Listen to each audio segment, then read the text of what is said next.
Yeah, ladies and gentlemen, you know I ain't gonna let up on this topic. I want to make sure stimulate some people's minds because people are so narrow-minded and fickle, and they're very much in a herd mentality. Hoop Jab, Hoop Jab covered the interview with Adelaide Bird, speaking about how she breaks down scoring fights. So let's listen. All right, and this was put up September the 17th. Today's September the 18th. Let's get into it. Shout out to Hoop Jab. I grew up in a family that loved boxing. Nobody boxed, but they just loved the sport of boxing. And I used to see a couple decisions that didn't seem like they went right. So I said, you know what, I think I can do this. I have a love for the sport. That's the primary reason I got involved. And I just kind of took it from there. It's just a love of the sport.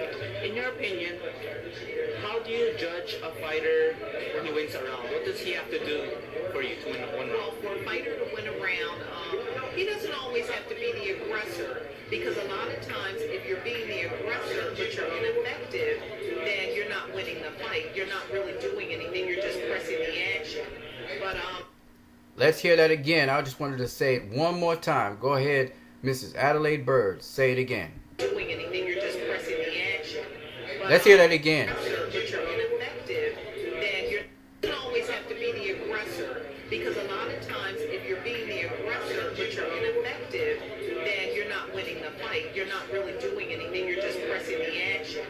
But it has to be the fighter who is throwing and landing the cleaner punches, who sometimes is dictating the pace of the fight, who has a good defense. He's making his opponent miss punches, just clean, effective punches. That's how I determine who's winning the fight. To me, Before you go on, notice that's the 4 criteria, which is defense, effective aggression, ring generalship, sometimes she says, and clean, effective punching. Effective punching. Clean.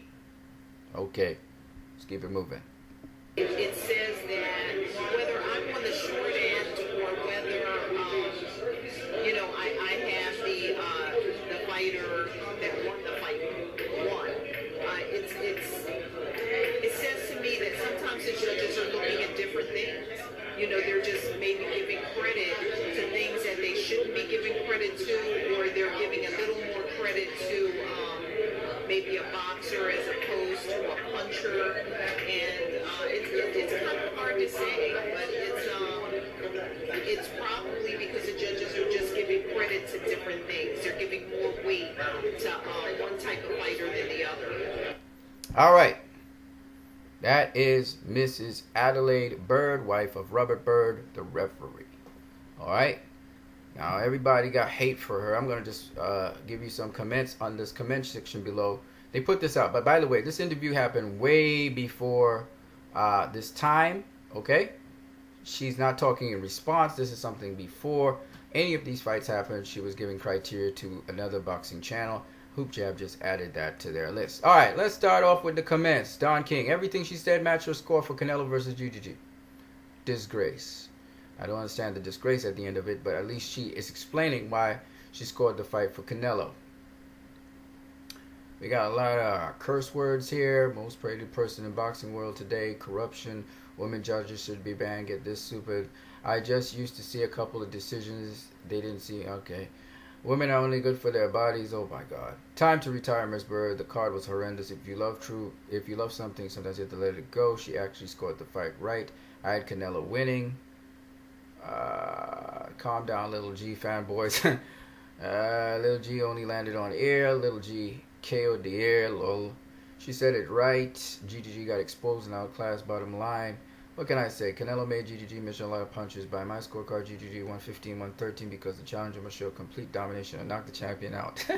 GGG landed more punches and controlled the fight. Pressed every round, got shots off, plus out jab Canelo all night. Watch replay, you'll see. Oh God. These people are so funny. I don't agree with her scorecard, but she actually made some decent points. Here in the video, sometimes the aggressor is unreservedly given a round for ineffective aggression when the boxer makes the aggressiveness allowed. All right, so these are just some of the comments there. They are mixed views on different people. One guy is talking about Jews. I don't know how that happened. Another person's telling her about her glasses. And another person said he didn't think GGG won. I'm just giving you the comments from some people. At least some people see her points. She says she makes valid points, and that's very important. By the way, this is not at the time after the Golovkin GGG fight. I think this is actually before that. So this is the criteria she goes by. Now let's look at the actual fights that she actually judged. I'm not going to look at all of them because that would take too much time. I'm just going to look at some of them. All right. So the most recent one was Gennady Golovkin versus Saul Canelo Alvarez. If you do know, when you watch that fight, Alvarez was the boxer. He was the guy, you know, boxing around the ring in the standard sense of what boxing is. He was boxing off the back foot, okay? Gennady Golovkin was more boxing off the front foot. But he was boxing. All right, for that fight, she scored it 110, 118. Dave Moretti, 115, 113. Dontrello, 114, 114, okay? So it ended up being a draw. All right, let's keep it moving here. When you look here at David Benavidez versus Ronald Gavril, she also scored the fight 116, 111 for David Benavidez, who was like the boxer type. Ronald Gavril was the guy kind of backing up David Benavidez for most of the fight. Then David Benavidez was the one circling around Ronald Gavril. So again, it seems as though she favors the boxer. It's the second boxer, right? Canelo was boxing off the back foot, and here David Benavidez was. Dave Moretti, 117, 111. And Glenn Trowbridge actually had it for Gavril, 111, 116. See, these are all wide scores. Can you see that? They're all wide scores. And why this happens, sometimes the judge sees something different to the other judges. It's probably also the viewpoint that that judge has, where they're positioned in the ring. Which is why Joe Cortez said that it's better if judges are elevated above the ring so they can actually look down and see the action. It's actually better for them because they can see everything in 3 dimensions. Peter Quillen versus Dashawn Johnson. Peter Quillen was playing the role of the boxer in that fight.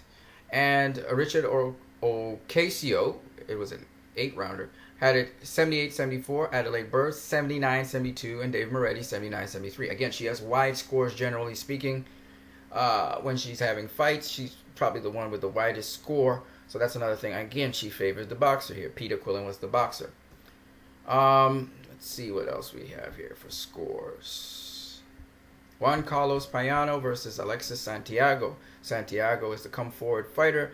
Payano is the boxer. And guess what? Adelaide Bird scores it for the boxer, 99-91. It's a blowout. She gives the stalker, the pressure fighter, 1 round. Tim Cheatham, 100-90, and Dave Moretti, 99-91. So she falls in line with everybody. It was basically a dominant performance by Juan Carlos Payano. So you can see she favors the person who's playing the role of the boxer in a fight. Isn't that, you understand that? And she talked about that. She even said some people favor boxers, some people favor pressure fighters. Okay? So you guys got that? Okay. Pedro Moreno versus Curtis Nico Morton. See how she had it. It was 3 rounds. It was a knockout. Pedro Moreno knocked out Curtis Nico Morton. And this is what she had. Herb Santos had it 2018, Adelaide Bird 2018, Glenn Trowbridge 2018. I guess they saw that he was clearly beating the other guy. And it proved he stopped him. Cal Brook versus Errol Spence Jr. Adelaide Bird 92-97. 97 for Errol Spence, who was the guy that actually won the fight and literally stopped Kell Brook. So she had that right. David Paris 94-93 and Alejandro Lopez 93-96. So she had it the widest, okay, for Errol Spence. But here's the interesting thing. Errol Spence, in this case, was more of the pressure fighter, and Kell Brook was actually the boxer. So for not all the time, she favors the boxer. But again, Errol Spence was the effective aggressor in that fight. He was the effective aggressor, and it proves that because he stopped Kell Brook, right? So she got it right. So not always does she go for the boxer type, but clearly it's the more effective person that she generally deals with. Saul Canelo Alvarez versus Julio Cesar Chavez. Again, Alvarez here was not the boxer. I think it was Chavez Jr. who was getting pushed back.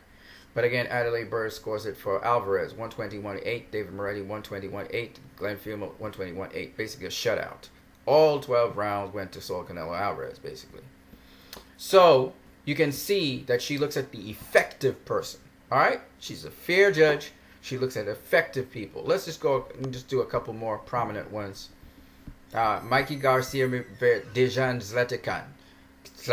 Do you remember the guy he stopped with that? I think it was a overhand right or something. He just blew that guy down. He was knocked out in the third round. Adelaide Bird had it for Mikey Garcia, 2-1 going into the third. Guido Cavalieri had it 2-1, and Don Trader had it 2-1. So you see, she actually looks at the effective person in the fight. All right? Her history has been good when it comes to boxing. Don't let anybody else fool you. Okay? Tryanovsky versus Ondongo, that didn't last very long, so they didn't get to score it. Denis Shafikov versus Richard Comey. This ended up in a split decision. In this case, Joseph Pasquale had it 116-112 for Shafikov. Steve Weisfield had it 115-113 for Shafikov. And Adelaide Bird actually had it 112-116 for Comey. So, Shafikov is a pressure fighter. He usually comes forward. And Comey is probably the boxer type. So she favors the boxer type. So that's why it ended up being a split decision. And probably he was jabbing Shafikov and stuff like that. So that's probably why.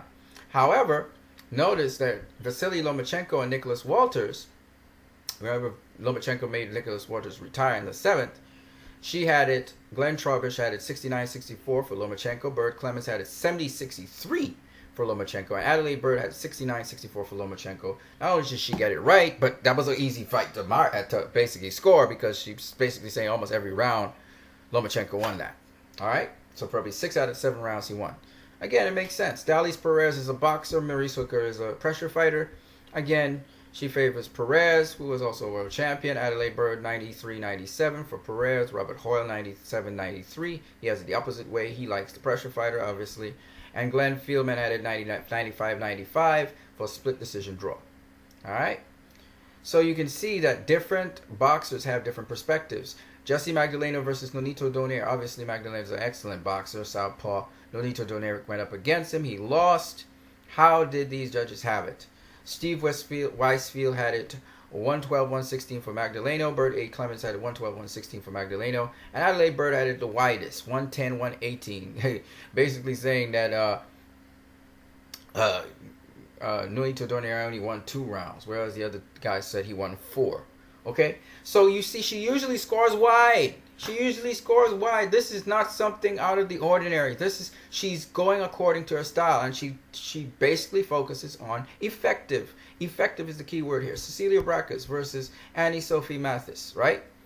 Again, she's in with all of the judges here score the same thing. They gave the first round to Brackes. As a result, she knocks out Mathis in the second round. Alexander Usyk versus Krzysztof Glowacki. Usyk's more of a boxer type. So what happens? Well, you can see Frank Budai, he got it 111-117. Adelaide Bird had it as a blowout. Basically, only 1 round Glowacki actually won in that fight. And Mickey Van had it 111-117. So again, she's wider than everybody else. Okay? That's the only thing about her. So it's kind of unfair to her to be saying that she's not doing what she usually does. This is the way how she usually scores fights. She usually scores fights wide for one boxer over another, especially if you're dealing with a boxer versus a puncher. Or she looks at who's effective in the fight, and she scores wide. She doesn't always score fights wide, but the point is, most of them you see, if it's a competitive fight, you'll see her score in a competitive way. I'll show you what I mean. Let me see if I can get one more. Right. So, let's see here.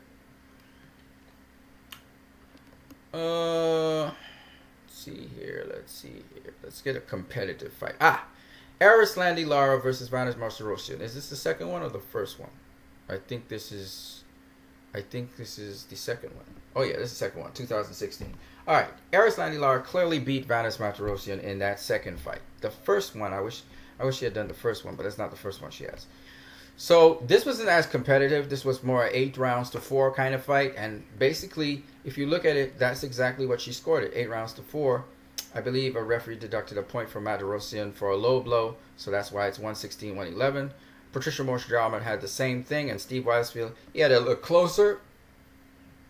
But it was not that close. The second fight, Arislandi Lara versus Vanes Martirosyan, the first one was a draw. The second one was It was kind of competitive, but it wasn't that close. All right. Alvarez versus Amir Khan. Again, she favors the boxer Amir Khan, and so she has Amir Khan up by 1 point. Glenn Trowbridge, on the other hand, has Saul Canelo Alvarez as well as Gene Feldman up 1 and 3 points. Okay, so you gotta understand. She even did another. Okay, forget that because it didn't have any scores there. All right, Gilberto Ramirez against Arthur Abraham. He won the WBA Super Middleweight Championship from it. It was a blowout. Okay, and look, she has it right. 112, 180, 108, a blowout. Glenn Trowbridge 120, 108, and Glenn Feldman 120, 108. That's what it's supposed to be. You understand what I'm saying? So, Kell Brook versus Kevin Bizier. They have no score. Okay. So, what I'm saying to you is, she's a fair judge. Excuse me.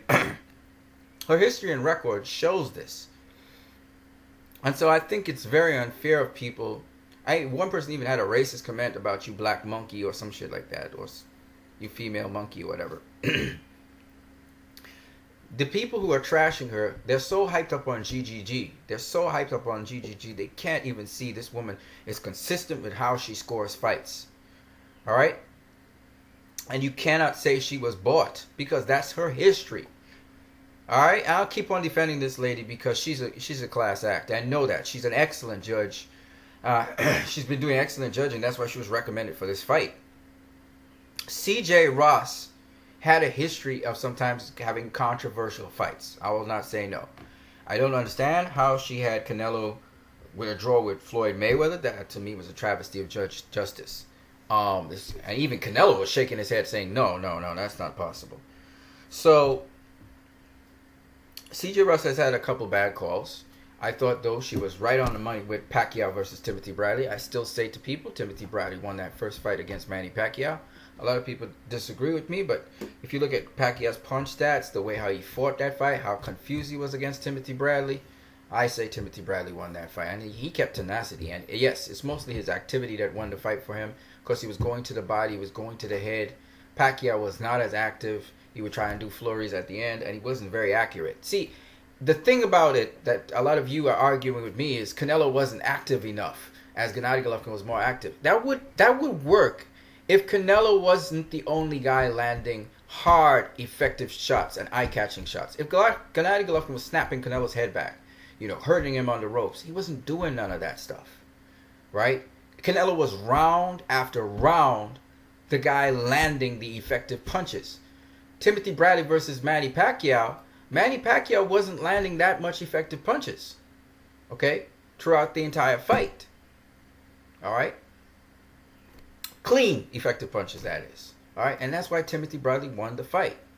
All right, even against Jeff Horn, Pacquiao had one good round, and that was round number 9. Jeff Horn keep on smothering Pacquiao. Pacquiao couldn't get his shots off. He just couldn't get his shots off. And that's the problem. In this case, Canelo got his shots off. He got his shots off. So you cannot say that Canelo is on the same level of GGG because he's inactive. He was more active than, he was landing more punches per round, power shots especially. And I don't really look at punch stats anymore, right? Because I know Canelo way outlanded GGG in power punches, and he way outlanded him in jabs, especially effective jabs. GGG was not the jabber in that fight who was effective. It was Canelo.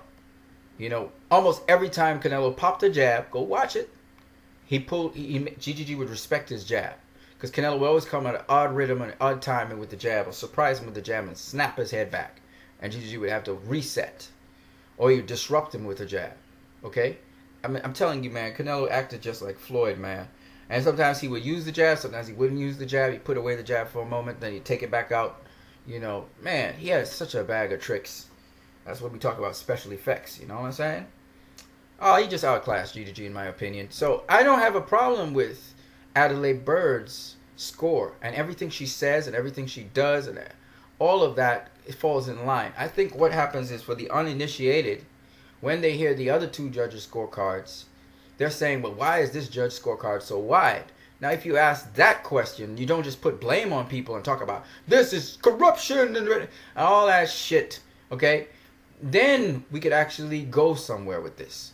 All right? But there's actually a contingent of people who actually agree with Adelaide Bird and her scorecard. There's actually people who are represented, she represents, who thought that this fight wasn't even, it was exciting, but it really wasn't competitive. It wasn't a competitive fight, you know, because I always ask you guys this question. GGG had all the advantages. He had the size advantage, height advantage, reach advantage, strength advantage, power advantage. Supposedly he had a great jab, and he was supposedly more intelligent and had better ring IQ than Canelo, as well as he was known for cutting off the ring and finishing.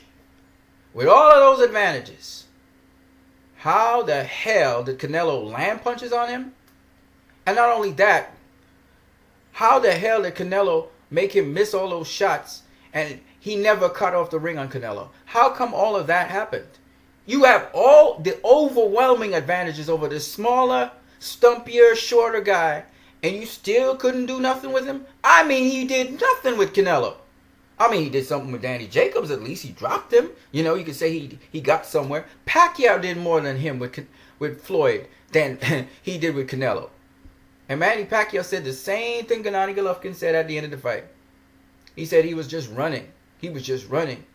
He needed to stand and fight me. And Gennady Golovkin said, Mexican style. This is Mexican style. People booed Mayweather after he won the fight against Pacquiao. They booed Canelo after he won the fight against Gennady Golovkin. Can't you see the parallels?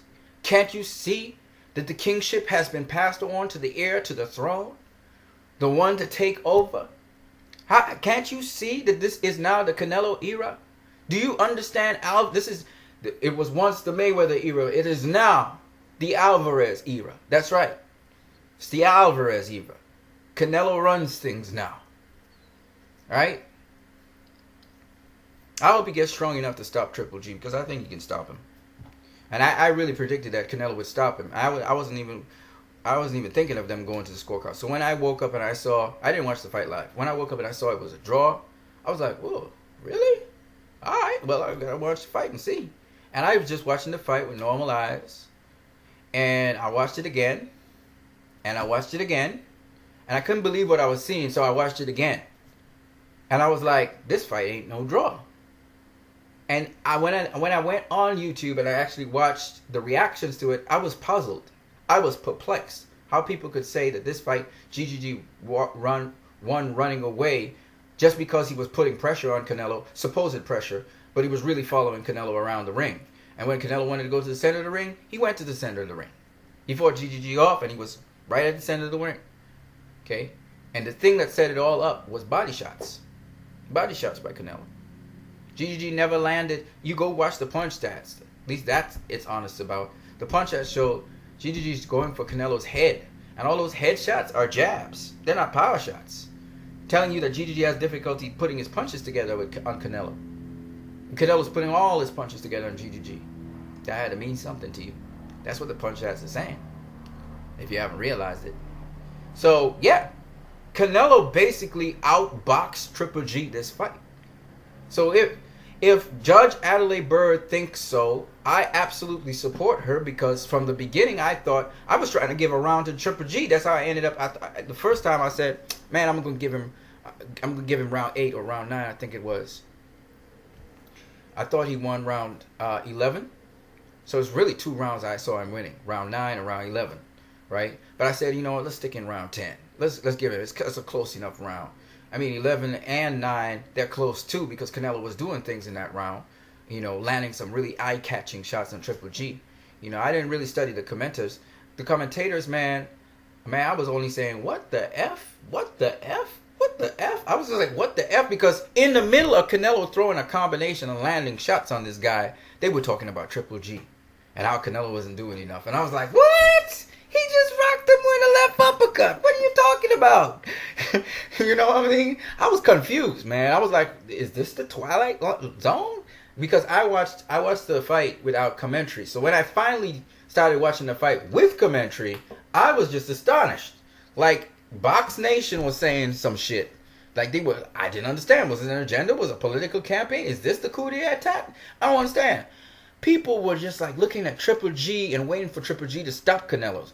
The anticipation made them think that Triple G was winning the fight and winning rounds. And they had to find excuses for why they thought Triple G was winning. I went and watched the fight. I wasn't influenced by anything. I was just watching who was throwing punches, and I was acknowledging whoever was throwing what, you know. And I was just enjoying the fight. And when Triple G landed a good body shot, because he did land one or two, I would say, oh, damn, that good body shot. Because I'm a fan of boxing. I didn't care about Triple G or Canelo at the point. I was just watching to see who was doing what and who was doing what, who had what. You know what I'm saying? So, I don't know, man. You know, you watch a boxing match, you watch a boxing fight, you watch it again, you watch it again, you try to crystallize what's happening in each round, what's really going on with who. And in my opinion, I mean, this ain't no rocket science, man. Canelo won against Triple G. I mean, that's how I see it. I don't know. So when I look at Adelaide Bird, to me, she's on the money with me. And then when I went to look to see who else may share my opinion, I saw some really reputable people who I really trust. And they were actually going against the grain, as they say. You know, they were basically saying that Canelo won this fight easy. Right? And then after that, I started checking out people like Carcino and all of these other people. Because I was seeing some reputable people in boxing talking about it was a draw. Kenny Porter, well, Kenny Porter is not that reputable. You know, he throws a lot of trash talk and stuff. But at least he said that Floyd would get Conor McGregor out in 10 rounds. So he was right about that one. But Kenny Porter, anyway, he thought that the fight was a draw. And I was like, well, he concedes that it's at least a draw. And then I found other people online who were reputable people who actually knew boxing, and they were saying that they thought Canelo won. So I started to say, oh, okay, I'm not in the twilight zone. Nothing's wrong with me. Okay, so there are people who actually believe Canelo won. So I started looking into it, and I saw that there were more reputable people out there that actually believe Canelo actually won this fight. Just that there were other people out there. I even think that Boxing Ego actually believes that Canelo actually won this fight. I think he actually does, but I think he's been pressured into thinking that GGG won. So he's going along with everybody else. I'm sure when he watches the fight, I hope Troy King, I hope King Troy or Troy King, I hope he goes and talks to Troy King. Because I'm pretty sure Troy King's going to tell him like it is. He's going to tell him like it is. I think Troy King's going to have a different opinion to Boxing Ego. Who thinks that Golovkin edged out doing what exactly? What did Golovkin do to edge out this fight, man? Man, I gave him 3 rounds. I gave him 9, 10, and 11. And I don't even know why I gave him 9, 10, and 11, except he put up a fight, and, you know, while Canelo was resting, he was able to throw some punches on Canelo. Some connected, but they weren't really flush. But, you know, he began a round, I think, hitting Canelo over the head or something like that. That was one of those rounds. You know, I gave him 11, too. You know, and then Canelo came back in 12. That's what I think. But really, you could give Canelo every single round of the fight, you know, because he did something in every single round. So it's just one of those things where I just don't get it. And he always does the eye-catching shots. He was the one hitting the body punches, man, the nasty body punches. He was the guy who, when he turned aggressive, it was totally different. I mean, it was just a different level of aggression than Gennady Golovkin's aggression. You know, Gennady Golovkin looked slow. He looked tired. He looked weak in that fight. Because he keeps on pouring, trying to find the right, because he's an intelligent fighter. So he's not going to throw something definitively or hard on you unless he thinks he can hit you. He doesn't want to waste that energy. So you can see him feeling and probing with the both hands, you know, the right hand and the left hand, to try and find that they would release something and hit air. You know, over and over, Canelo pulled one move, which I saw Floyd do to Pacquiao. I saw this brother would come through with his jab, right? And then throw the straight right at Canelo. And he would just keep on hitting air, dude. I just wish Canelo would use the check hook with that pull back and that what we call a snap back and pivot. Canelo just snap back and pivot out the way, off the ropes. Gennady Golovkin would just shoot air. It looks so stupid, man. He made that guy look stupid in there. You know what I'm saying? Dude be hitting air. You know, some people were laughing how Erislandy Lara would make Canelo hit air. You know what I'm saying? But Canelo finally got to Erislandy Lara's body, right? This ninja never got to Canelo's body, man. Never.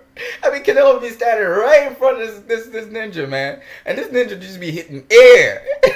And gloves. And nobody gives him credit for his defense, right? They're talking about, oh man, I'll ask you this question. Who impressed you more? Canelo's performance or Triple G's? Who impressed you more? Be honest. You know, these are all straightforward questions, man. Alright? Canelo impressed me more than Floyd. Did he? Nah, not really. Floyd impressed me in that he stopped Conor McGregor. But Conor McGregor impressed me. He did impress me. Alright? And in a way, he stole the show from Floyd. Right? So who impressed you more? GGG or Canelo? Did Canelo make GGG look like an idiot? Did Canelo make GGG look old? Did Canelo make GGG look like he didn't have no more punching power? Did Canelo make GGG look like he was clueless? Going down the wrong lines all the time and then being counterpunched for it? I mean,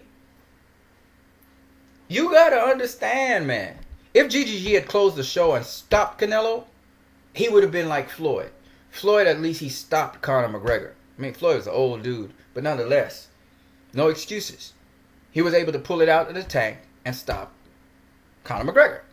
Now, GGG didn't stop Canelo, so you know what I'm saying?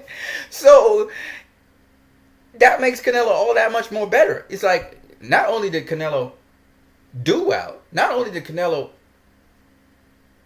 supersede our expectations of surviving this fight, Canelo was dominating. I mean, he was just beating the shit out of GGG, and then he was just, come on, come here. I saw Canelo even beckon GGG into the corner off the ropes. He was like, come on, man. I didn't feel nothing. Come on. He dropped his hands in front of GGG. That's how disrespectful this dude was. He dropped his hands. You know what I'm saying?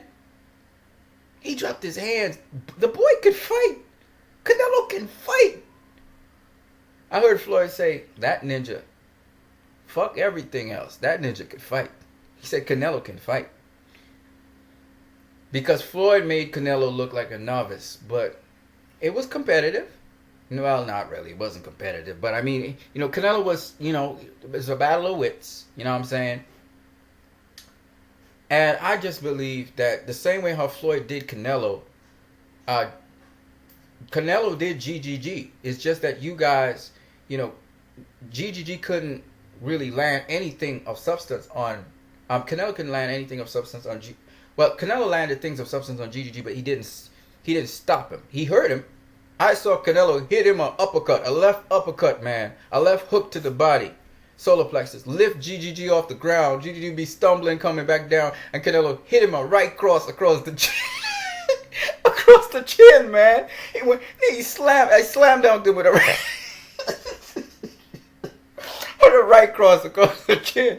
Canelo's bad, man. That ninja's bad. He a bad boy. You know what I'm saying? And he just was vicious. I mean, I remember Andre Ward punching Sergey Kovalev with them vicious body shots. You know? And Kovalev ended the fight. You know? And I'm just saying, man. I'm just saying. Danny Jacobs beat GGG like an oil drum. But Canelo, man, he battered that oil drum. GGG, he's a toughish guy, man. He's tough, but he got marked up in the face. Against Danny Jacobs, he didn't get marked up in the face. You know what I'm saying? But you could see his face was lumpy and stuff after Canelo was finished with him. That's to tell you how hard Canelo punches hard. Okay, GGG's a tough dude, but Canelo punches hard, man. Hard. I think Danny Jacobs wobbled GGG in a certain round. I can't remember which one. But the bell rang and saved him. Right? And Danny Jacobs, he was a little bit too reckless on the inside. That's why his eyes were lumpy at the end of the fight. Yeah, GGG hit him with the jab, but I think it was more the head clashes he had with GGG. He was a little bit reckless on the inside. Yeah, but excellent fight, man. Canelo versus GGG. I would love to see the rematch. You know, I hear people saying, I don't want to see no more rematch. I don't need to see it again. Yeah, all right, Ninja, you bitch. I know you bitch don't want to see GGG get knocked the fuck out. But you know what? I really think Canelo can stop his ass. He just need to get a little stronger, get his timing together, and work that fucking body like the kitchen sink and just beat the shit out of that body. You know what I'm saying? Anyway, y'all, I am finished talking about this, but I will continue talking about this. I'm not going to let this rest because I don't like people victimizing other people who really honestly did a good job or as good a job as they possibly could. All right? I'm one of those people who supports Adelaide Bird. She's not a bad judge. I'm not going to let people even surmise this woman because she judged his fights a certain way. That's some bullshit right there. She didn't get paid off to do shit. She really did her job, and I don't like people doing that. Don't go just attacking a person like that. Don't attack her like that because I see it the same way she sees it. Fuck, I could even see it worse than that. So, anyway, on that note, you guys have a great one.